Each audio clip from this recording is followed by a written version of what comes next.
প্রিয় দেশবাসী, আপনাদের পায়ে ধরে বলি ভাই, এই ভাইকে একটু বাঁচানোর জন্য ভাই, এই যে দেখেন শিশুরে এতিম হয়ে যাবে বাবা যদি না বাঁচে, কে খাওয়াবে কে পড়াবে ভাই?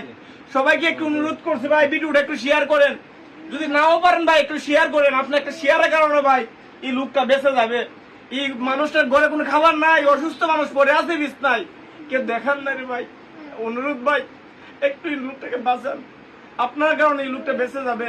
দয়া করুন, মানুষ মানুষের জন্য, জীবন জীবনের জন্য। বলেন, আপনি বলেন। ভাই ভাই আমার একটু আপনারা দয়া করে বাঁচান ভাই, আমার হাতের সমস্যা ভাই, আমার শরীরের সমস্যা ভাই, আমার হাত নাড়াইতে না ভাই।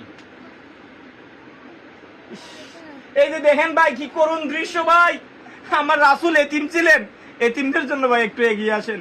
এই এতিম বাচ্চাটার জন্য, এই ছেলেটার জন্য ভাই, বাবাকে বাঁচানোর জন্য ভাই, এই ছেলেটার কান্না একটু আল্লাহ আল্লাহ তুমি কবুল করো, এই ভাইটাকে একটু বাঁচানোর জন্য এগিয়ে আসুন। আল্লাহ হাফেজ।